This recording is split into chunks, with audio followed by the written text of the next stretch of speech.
하나님을 경외하는 사람이 직면하는 가장 큰 질문 중 하나는 하나님이 나에게 사인을 보내고 계신다는 것을 어떻게 알 수 있을까?입니다. 여러분은 아마도 그분이 여러분에게 사인을 보내고 있다고 느꼈지만 확신하지 못했을 것입니다. 오늘 여러분은 하나님이 여러분에게 사인을 보내고 계실 때 그것을 인식하는 방법을 배우게 될 것입니다. 오늘 이 안내로 하나님께서 여러분의 영적 여정을 축복하시기를 바랍니다. 많은 사람들이 나는 신을 믿지만 인격적인 신은 믿지 않는다고 말하는 세상에서 신성한 사인을 찾는 것은 혼란스럽고 불확실해 보일 수 있습니다. 이 사람들은 모든 것 뒤에 있는 신비로운 힘이 인격 이상의 것이어야 한다고 느낍니다. 하지만 이것으로 의미하는 바는 무엇일까요? 우리는 왜 인격적인 하나님을 믿어야 할까요? 우리가 상호작용하고 친밀한 관계를 가질 수 있는 인격적 존재가 아닌 비인격적인 힘으로 이해한다면 우리는 결코 그분이 우리에게 보내는 사인을 인식할 수 없을 것입니다. 우리가 존재하는 목적이 하나님의 생명 안으로 완전히 들어가는 것이라고 상기해야 합니다. 이 생명에 대한 잘못된 생각은 그것을 더 어렵게 만들 것입니다. 따라서 하나님이 사인을 보내고 계실 때를 진정으로 이해하려면 하나님을 아는 것에 관해서는 그분 쪽에 주도권이 있다는 것을 인식하는 것이 중요합니다. 만약 그분이 자신을 나타내지 않으신다면 여러분이 할 수 있는 어떤 것도 그분을 찾을 수 있게 하지 못할 것입니다. 이는 우리를 근본적인 결론으로 이끕니다. 하나님에 대해 배우는 유일하게 적절한 도구는 그분을 함께 기다리는 전체 기독교 공동체입니다. 따라서 우리는 우리의 목적이 하나님의 생명 안으로 들어가 그분과 개인적이고 중요한 관계를 맺는 것임을 이해할 수 있습니다. 예레미야 10장 10절에서 말씀하시듯이 오직 여호와는 참 하나님이시여 살아계신 하나님이시여 영원한 왕이시라. 그의 진노하심에 땅이 진동하며 그의 분노하심을 열방이 능히 당하지 못하느니라. 이렇게 함으로써 하나님의 사인을 식별하는 것이 훨씬 쉬워질 것입니다. 이를 위해서는 겸손한 마음으로 접근하여 그분의 주권을 인정하고 개인적으로 뿐만 아니라 다른 믿는 자들과의 교제 속에서 인도를 구하는 것이 필수적입니다. 신성한 사인의 명확성과 확인은 무엇보다도 하나님과의 진실하고 집단적인 관계의 열매입니다. 그 관계 속에서 오직 그분만이 우리에게 명확하게 자신을 계시하십니다. 이제 하나님이 우리에게 사인을 보내실 때 우리는 어떻게 느낄 수 있을까요? 어떤 일이 우연히 일어날 때와 하나님이 우리에게 깊은 뜻을 전달하려고 할 때 무엇이 다를까요?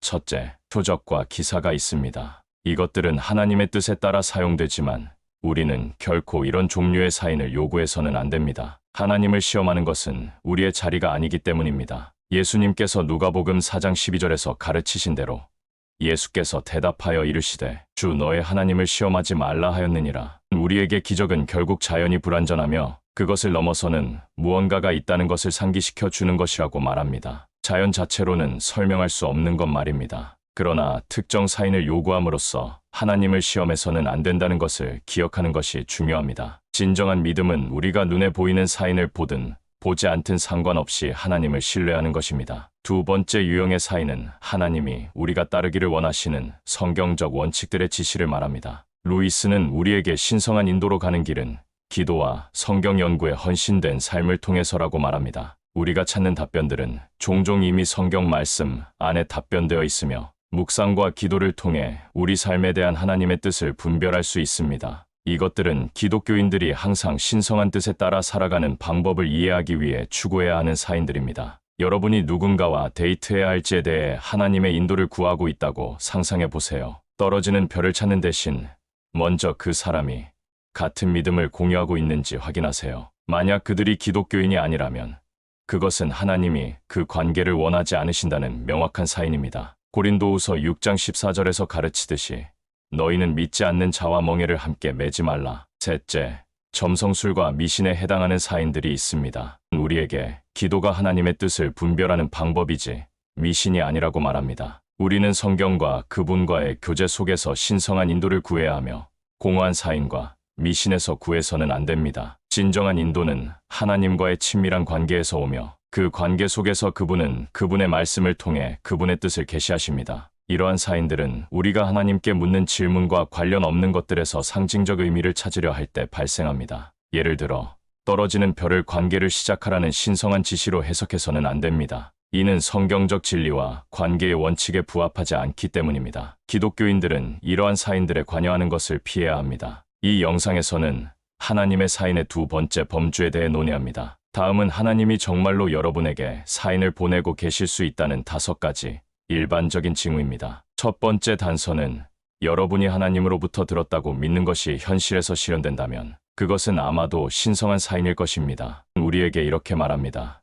이성의 용도는 무엇인가? 이성은 하나님이 우리를 인도하고 계시다는 증거를 이해하는데 도움이 될 수 있지만 진정한 확신은 우리의 것보다 더 높은 의지가 있다는 것을 인식하는 데서 옵니다. 종종 우리가 신성한 인도라고 생각하는 것은 우리의 욕망과 생각에 영향을 받을 수 있습니다. 그러나 우리가 하나님의 행동이 세상에서 나타나는 것을 볼 때 우리는 그분의 뜻에 대한 실질적인 확인을 갖게 됩니다. 우리의 내적 의심에 관계없이 하나님을 신뢰하는 이 확신이 우리로 하여금 그분의 길을 따르게 합니다. 흔한 실수는 우리가 내적으로 듣는 것을 외적으로 관찰하는 것보다 더 가치 있게 여기는 것입니다. 하나님은 여러분에게 생각과 감정에 대한 어느 정도의 통제권을 주시지만 대부분의 외부 사건들은 그분의 통제하에 있습니다. 따라서 여러분의 통제를 벗어난 일이 일어난다면 그것은 여러분이 마음속으로 무언가를 들었을 때보다 하나님의 역사일 가능성이 더 높습니다. 여러분이 마음속으로 무언가를 들었을 때 그것이 여러분의 상상인지 신성한 메시지인지 어떻게 분별할 수 있을까요?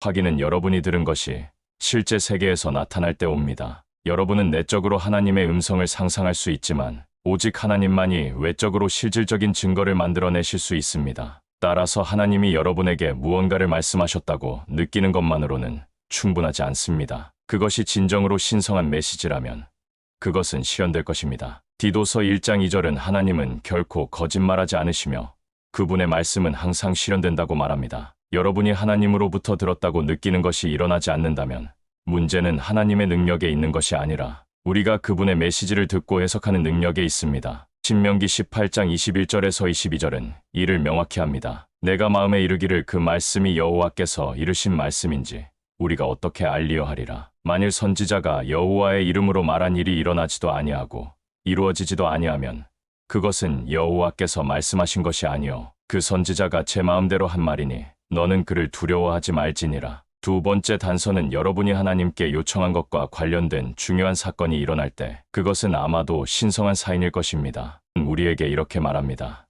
시간과 장소를 만드신 하나님, 모든 자연의 저자이신 그분은 자신의 작품에 개입하실 수 있고 또 개입하십니다. 하나님의 주권에 대한 진정한 이해는 그분이 일어나는 모든 일에 대해 절대적인 통제권을 가지고 계심을 인식하는 것입니다. 그분은 자신이 만든 법칙에 종속되지 않으며 그것들을 다스리고 필요할 때 초월하십니다. 이는 우리 삶의 중요한 사건들, 특히 우리의 기도와 필요에 응답하는 것들이 그분의 주권적 의지의 표현이라는 것을 의미합니다. 주님의 사인을 올바르게 해석하기 위한 중요한 원칙은 그분의 주권을 인정하는 것입니다. 하나님의 주권은 그분이 일어나는 모든 일에 대해 절대적인 통제권을 가지고 계심을 의미합니다. 하나님은 계속해서 인간에 반응하는 무력한 존재가 아닙니다. 이는 인간을 모든 사건의 주요 원인으로 만들 것이며 이는 하나님의 주권적 계획을 확증하는 여러 성경 구절과 모순됩니다. 하나님의 주권을 이해하는 것은 그분의 뜻을 분별하는 데 필수적입니다. 하나님은 우리 삶의 상황을 통해 소통하시며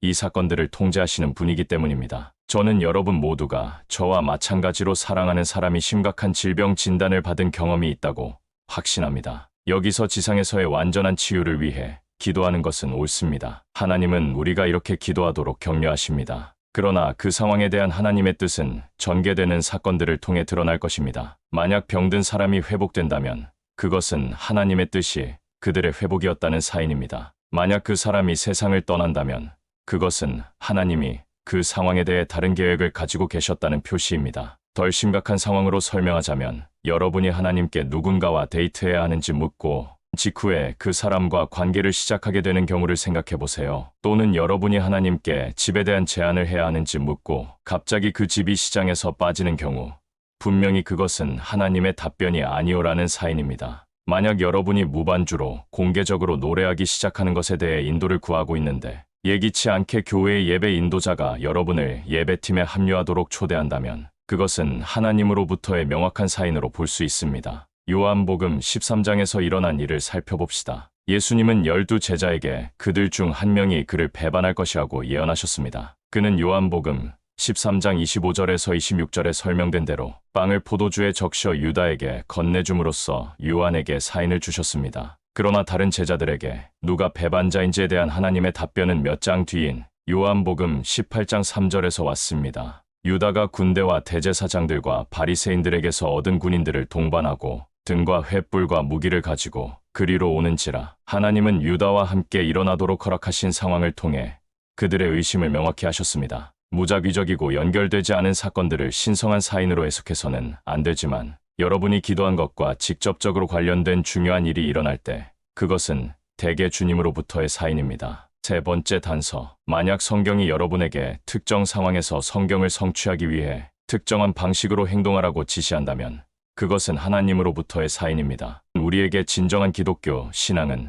단순히 올바른 것을 믿는 것이 아니라 그 가르침을 반영하는 방식으로 사는 것이라고 말합니다. 성경은 엄격한 지침서가 아닙니다. 그것은 삶의 모든 영역에서 우리를 인도하는 지혜의 원천입니다. 우리는 우리가 직면한 특정 상황에 대해 분별력과 민감성을 가지고 성경적 원칙들을 적용하는 법을 배워야 합니다. 하나님은 우리가 단순히 규칙을 따르는 사람이 아니라 그분의 뜻을 이해하고 그에 따라 사는 지혜로운 사람이 되기를 부르십니다. 성경적 지식은 성경이 가르치는 바를 이해하는 것입니다. 성경적 지혜는 그 지식을 삶에 어떻게 적용할지 아는 것입니다. 하나님은 우리가 단순히 지식이 있는 것이 아니라 지혜로운 사람이 되기를 부르십니다. 성경은 단순히 우리가 자동으로 따르는 명령과 진리를 제공하지 않습니다. 오히려 하나님은 우리에게 성경 전체를 통해 지혜롭게 살아가는 법을 가르치십니다. 이에 대한 훌륭한 예는 고린도전서 8장에 있습니다. 이 구절에서 바울은 그들이 언제 특정 음식을 먹어야 하고 언제 먹지 말아야 하는지에 대해 가르칩니다. 그는 기독교인이 먹어야 할 유일한 음식 목록을 제공하지 않으며 모든 상황에서 기독교인이 원하는 대로 먹을 수 있다고 말하지도 않습니다. 요약하자면 고린도전서 8장에서 바울은 기독교인들이 우상에게 바쳐진 음식이라도 먹을 자유가 있다고 설명합니다. 우상들이 실제로 존재하지 않고 오직 한 하나님만 계시기 때문에 우상에게 바쳐진 음식은 그저 음식일 뿐이라는 것입니다. 그러나 바울은 고린도전서 8장 7절에서 13절에서 말한 바와 같이 이 자유에 대해 자격을 부여합니다. 그러나 이 지식은 모든 사람에게 있는 것은 아니므로 어떤 이들은 지금까지 우상에 대한 습관이 있어 우상의 제물로 알고 먹는 고로 그들의 양심이 약하여지고 더러워지느니라. 음식은 우리를 하나님 앞에 내세우지 못하나니 우리가 먹지 않는다고 해서 더 못 사는 것도 아니고 먹는다고 해서 더 잘 사는 것도 아니니라. 그런즉 너희의 자유가 믿음이 약한 자들에게 걸려 넘어지게 하는 것이 되지 않도록 조심하라. 지식 있는 내가 우상의 집에 앉아 먹는 것을 누구든지 보면 그 믿음이 약한 자들의 양심이 담력을 얻어 우상의 제물을 먹게 되지 않겠느냐. 그러면 내 지식으로 그 믿음이 약한 자가 멸망하나니 그는 그리스도께서 위하여 죽으신 형제라. 이같이 너희가 형제에게 죄를 지어 그 약한 양심을 상하게 하는 것이 곧 그리스도에게 죄를 짓는 것이니라. 그러므로 만일 음식이 내 형제를 실족하게 한다면 나는 영원히 고기를 먹지 아니하여 내 형제를 실족하지 않게 하리라.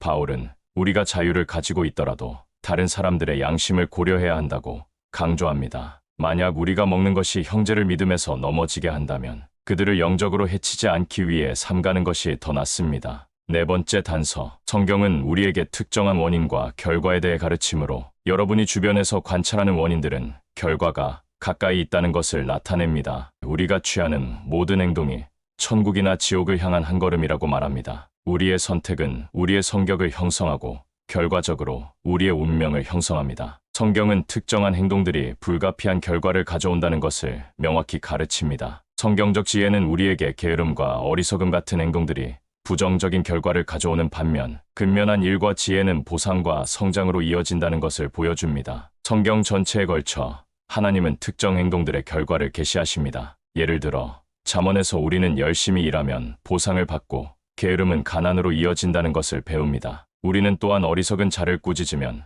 그가 당신을 미워할 것이지만 지혜로운 자를 꾸짖으면 그가 당신을 사랑할 것이라고 들었습니다. 요점은 성경이 다양한 원인과 그 결과를 설명한다는 것입니다. 이는 하나님이 여러분에게 원인을 보여주실 때 그에 상응하는 결과가 다가오고 있다는 사인이라는 것을 의미합니다. 만약 누군가가 게으름을 피우고 있다면 그것은 가난이 가까이 있다는 것을 나타냅니다. 만약 누군가가 어리석은 자를 꾸짖었다면 그것은 어리석은 자의 부정적인 반응이 곧 일어날 것이라는 신호입니다. 마태복음 24장에서 예수님은 그의 재림 전에 일어날 일들에 대해 여러 경고를 주셨습니다. 마태복음 24장 28절에서 그는 말씀하셨습니다. 주검이 있는 곳에는 독수리들이 모일 것이니라. 비록 이 말씀이 우리 현대인의 귀에는 이상하게 들릴 수 있지만 문맥상 저는 예수님이 원인과 결과의 원리를 설명하고 계신다고 믿습니다. 주검은 독수리들을 끌어들입니다. 마찬가지로 우리가 마태복음 24장에 언급된 징조들을 볼 때 그것은 그의 재림이 가까이 있다는 표시입니다. 이 원리는 삶의 모든 면에 적용됩니다. 성경이 원인과 결과를 설명하고 여러분이 그 원인을 목격할 때 그것은 결과도 곧 일어날 것이라는 사인입니다. 다섯 번째 단서, 하나님이 여러분에게 사인을 주실 때 여러분은 혼란이 아닌 명확성을 얻게 될 것입니다. 기도가 하나님과 연결되는 방법이며 그것을 통해 그분이 우리가 찾는 명확성을 주신다고 말합니다. 우리가 인도를 구할 때 그분은 우리를 어둠 속에 내버려 두지 않고 그분의 지혜로 우리를 밝혀주십니다. 하나님은 혼란의 저자가 아닙니다. 그분은 우리가 진실하고 열린 마음으로 그분께 나아간다면 우리가 그분의 뜻을 이해할 수 있는 방식으로 우리를 인도하십니다. 흔한 실수는 특정 사건의 의미를 끊임없이 찾으려 하며 하나님이 무엇을 말씀하시는지 발견하려고 하는 것입니다. 이 질문을 하는 것은 현명하지만 답변이 오지 않을 때 고집하는 것은 현명하지 않습니다. 삶에서 일어나는 모든 작은 일에 의미를 강요하는 것은 현명하지 않습니다. 하나님은 그분이 전하고자 하는 바를 여러분이 이해하게 만드실 수 있습니다. 만약 이상한 일이 일어나고 여러분이 그 의미를 모른다면 그것은 하나님으로부터의 사인이 아닐 가능성이 더 높습니다. 하나님은 혼란의 저자가 아니시기 때문입니다. 고린도전서 14장 33절에 기록된 대로 하나님은 무질서의 하나님이 아니시오 오직 평화의 하나님이시니라. 그리고 바울이 디모데에게 말한 것처럼 디모데후서 2장 7절에서 내가 말하는 것을 생각해 보아라. 주께서 범사에 내게 총명을 주시리라. 하나님은 이해를 주시는 분입니다. 여러분에게 지혜가 필요할 때 여러분은 그것을 구해야 합니다. 야고보서 1장 5절에서 말씀하듯이 그러나 때때로 혼란이 지속되는 것은 그것이 하나님으로부터의 사인이 아니고 그분이 그것에 대해 전할 것이 없기 때문입니다. 만약 하나님이 여러분에게 사인을 보내신다면 여러분은 그 의미를 이해할 것입니다. 하나님은 여러분이 지혜를 구한다면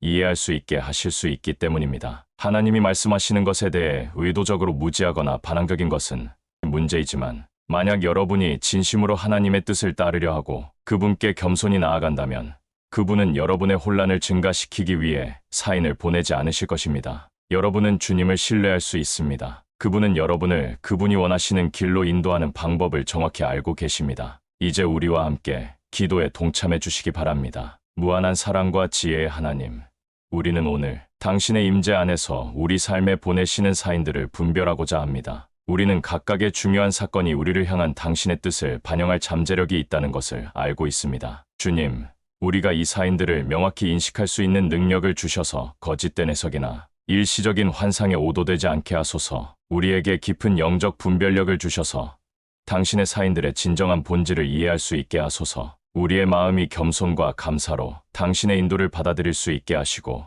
우리의 마음이 당신의 신성한 빛으로 밝혀져 매 순간 우리를 인도하게 하소서. 주님, 우리는 모든 상황이 당신의 뜻의 직접적인 사인이 아니라는 것을 알고 있습니다. 그래서 우리는 당신의 지혜로운 인도를 간절히 구합니다. 우리의 믿음이 강화되어 무엇이 당신으로부터 온 것이고 무엇이 아닌지 분별할 수 있게 하소서. 우리에게 힘을 주셔서 모든 상황에서 당신이 우리와 함께 계심을 신뢰하며 변화와 도전을 용기 있게 직면할 수 있게 하소서. 또한 우리는 간구합니다. 우리가 당신의 무한한 자비로 정화되고 새롭게 되어 당신의 완전한 뜻에 따라 살 수 있게 하소서.